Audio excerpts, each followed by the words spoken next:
السلام عليكم ورحمة الله وبركاته. أهلا بكم حبايبي من جديد في فيديو جديد، فيديو جميل في حاجة يعني طاقة إيجابية جميلة ومنظر جميل. الفيديو في البلكونة زي ما أنا وريتكم قبل كده في البلكونة الزرع اللي أنا زرعاه دلوقتي برضه حاجات أهي. واللي هيسألني الحاجات دي بتزرع إزاي، سهلة جدا جدا. يعني أنا زرعت الحاجات دي شايفين كده لأول مرة. ده الفلفل الأصفر الرومي، بس هو عشان لسه طالع فطالع إيه صغير كده، وهو بيطلع اخضر كده في الاول اهو. يعني ده واحد لسه اهو بيبدا بقى في حتت تسود زي دي كده، وبعدين يبدا ايه الاسود ده يبدا يصفر لغايه ما يصفر خالص. بسم الله ما شاء الله جميل. ده اللي هو الفلفل الرومي الكبير. ده انا لما كنت اجيب الفلفل اخده كنت باخد البذر اللي جواه واحطه هنا في الطينه وخلاص. وبرده الطماطم برده باخد اللي جواها، ممكن اعصر الطماطم كده اخد اللي جواها وازرعه هنا برده يطلع لي طماطم برضو. وهنا الشطة دي برضو كانت قرن شطة برضو باخد منه اللي جواه وبحطه زي ما هو كده. وانا وقت ما بستعمله ما بنشفوش ولا حاجة، باخده على طول وبعمله. فبسم الله ما شاء الله. دي طلع لي ادي فلفل اهو، يعني طلع اكتر. شجرة الفلفل اللي انا ماسكاها دي بتاعت السنة اللي فاتت، كانت نشفت وجت في نهاية السنة ونشفت، فانا ما رضيتش اخلعها سبتها ورجعت تاني لما الربيع بقى جه وكده والزرع بدأ يخضر الجديد. اخضرت برضو لوحدها مع الجديد اهو. فيها الفلفل اهو ما شاء الله. ده واحنا يعني انا باخد منه، انا واخده منه. وهنا الشطه هي دي شجره. شوف شجره طولها طول ايه. انا بزرع في اي حاجه على فكره، بجيب طين عادي من اي شربة من اي مكان وبزرع فيها اهو. الفلفل اهو، شطة اهي. انا يعني تقريبا كده اللي طالع لي كله شطة. ده لسه مطلع نوار اهو. ده هيطلع برضه فلفل اهي، ممكن تكون فلفل او شطة برضه. وهنا الشطة برضه اهي اهو. بسم الله ما شاء الله. يعني الشطة يعني ما كانتش تطلع طماطم في الغالة اللي احنا فيه ده، كانت تبقى الطماطم حلوة، لكن طالع لي كله شطة ما شاء الله. حلوه الشطه، اي حاجه جميله. المهم المنظر وان حاجه موجوده في قلب البيت. وشايفين اللي طالع ده طماطم اهي. دي طماطم لسه طالعه صغيره اهي. طماطم اهي، دي طماطم طالعه. زي ما بقول لكم انا ما بشتريش تقوي خالص من اي حاجه. فلفل، طماطم، برنجان، اي اكل بناكله وجواه حاجه وحتى البلح اهو. ده البلح اللي هو البلح الاصفر اللي هو اللي بيبقى المستورد الغالي اللي هو الصغير ده، برضو زرعت منه وطالع اهي نخله اهي. بس مش عارفه النخل ده هينفع هنا ولا ايه، ولا ممكن نبقى ننقله في حاجه كبيره. بس يا بنت هنا الشطه اهي. العصافير بتاعتنا دي مزعجه. دي شطه برضو باين من النوع اللي هو القصير ده ما شاء الله. الله جميله، بحب الشطه دي قوي. ودي شايفين القرن بسم الله ما شاء الله. الشطه عامله ازاي ما شاء الله. وفلفل اهو. بزرع في اي حاجه بقى، في صفايح في اي حاجه مش مشكله.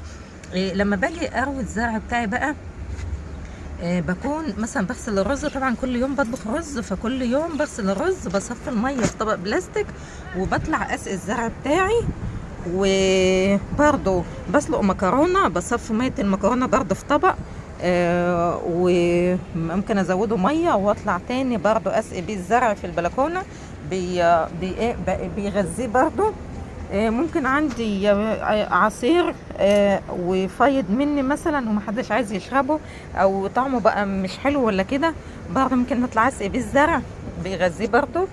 واهو في هنا ابن زرع بطاطا اهي. دي بطاطا لسه بتطلع اهي، ودي بطاطا اهي كبرت اهي. وهنا طماطمية اهي، طماطم اهي. وهنا زرعين تين شوكي، ابن برضه اللي بيحب التين شوكي زرعه. هنا زعتر. هنا الزعتر برضه شجرة زعتر. الزعتر ده بيجي بناخد فرع بس وبنحطه بس في الطينة كده، مش بيحتاج تقوي ولا حاجة. ممكن فرع. وهنا برضه يعني ده فرع انا كنت جايباه من حد اهو، كنا جايبينه من حد وزرعناه وطلع وكبر اهو وفرع طلع فروع كده هنا اهي. وده بقى فرع انا واخداه منه، باخده من الجنب من هنا كده، هو بيطلع فروع اهي. ممكن نقطع الفرع من هنا كده، ده الفرع اهو، واحد تاني طالع بالجنب اهو. ممكن نقطع اللي بالجنب ده كده، نقوم قاطعينه وحاطينه بس في الطين زي ده كده. هي ده الفرع الطويل اهو، طالع منه واحد من الجنب اهو، طالع من الجنب اللي بيطلع بالجنب ده ممكن نقطعه ونزرعه. وهنا برضو جرجير، وبزرع جرجير وكزبره وحاجات من دي، انا لسه برضو زرعه. وفي هنا برضو دي نوع ورد، دي كنا جايبينها دي. وفي هنا تين شوكة اهي. وفي هنا حاجة كده مش عارفة ايه دي، ابن جايبها اسمها جلد الاسد، بقول اسمها جلد الاسد باين ولا مش عارفة. ففي الحاجات دي. وزرع توم اهو، توم لسه بيطلع اهو، ده توم. وهنا في برضو جنب دي في طماطم لسه بتطلع اهي. وفي برضو ابني زرع شجرة ورد زي دي كده، دي كل يوم اسمها باين وردة صباح الخير، ويقول وردة صباح الخير. دي كل يوم بتطلع وردة، وتاني يوم الوردة دي ما تبقاش موجودة، بيطلع واحدة تانية. كل يوم بيطلع وردة ووردة بتروح. فالحاجات اهي بسقيها بأي حاجة عندي في البيت بسقي. وهنا توم طلع اهو. وهنا بصل برضو، كان عندي بصل صغير وغرسته في الطين هنا، طلع لي ده كده. وفي نقى مانجا اهي، ممكن بشيل اللي جواها وازرعها، دي انا سايباها كده. وفي هنا جرجير اهو في الارضيه. الجرجير ده عادي، انا ممكن بسيب الجرجير. انا لو سبت شجره جرجير واحده لما تكبر وتطلع تقاوي ممكن ما احتاجش ان انا اجيب تقاوي. انا يعني الجرجير اللي عندي ده كله كنت شجره سايباها من قبل كده، كبرت وطلعت تقاوي، وخدت التقاوي بقى زرعت في ده كله تاني. فانا كل مره اسيب شجره ولا شجرتين اعمل منهم تقاوي. شايفين في الارضيه هنا طلع حاجات كتير اهي. يعني حتى هنا بنتي كانت بتشرب الزبادو وجت فضت هنا في البتاع هنا اهو، عادي مش مشكله، هيغذيها برضه، مش وحش يعني. التوم اهو ما شاء الله طول ايه.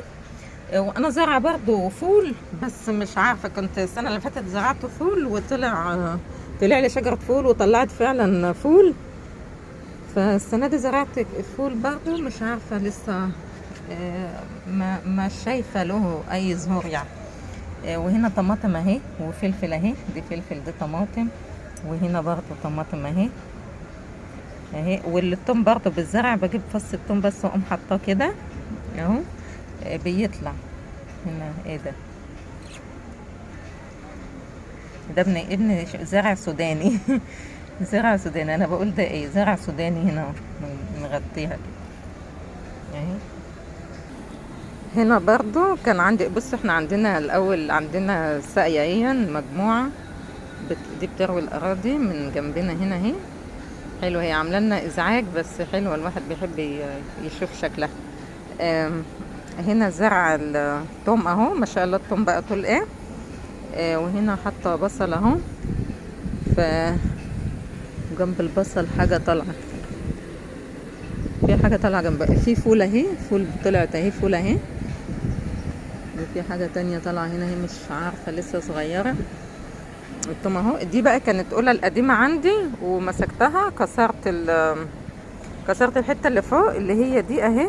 وممكن ازرع برضه في الحته اللي فوق دي اهي، كسرتهم اهو. حطيت فيها الشربة وزرعت فيها اهي. وهنا برضو اهو دي فيها توم اهي، ودي فيها حاجات برضو كنا جايبينها مش فاكرة دي كانت ايه. بس بتموت وممكن تخضر تاني، او البذور بتاعتها تحت تطلع لنا اخضر تاني من جنبها اهي. شايفين التوم هنا، شايفين التوم اهو. بس الزرع ده بأي حاجة كل يوم جميل جدا، وحاجة جميلة والله ان تكون الحاجة دي موجودة. الله بقى لو الطماطم تطلع ويكون في كزبرة، في جرجير، الواحد يحب يعمل طبق سلطة ممكن يطلع مش هحتاج اكتر من عودين جرجير، عودين كزبرة، قرن فلفل من ده، حبيتين طماطم، خلاص طبق السلطة خلص ومعمول من قلب البيت، حاجة نظيفة وحاجة جميلة، لا مرشوش ولا في اي حاجة. وما شاء الله بيطلع على طول السنة. في الفاصل بس الحاجات دي بتنشف وترجع تاني تخضر تاني يعني. حتى شايفين انا حجم بلكونتي مش كبيرة، فانا عاملة ده هنا كده وبسيب مسافة بس اعدي منها هنا، هي مش يعني البلكونه دي بس بنشر فيها، ما بنقعدش فيها.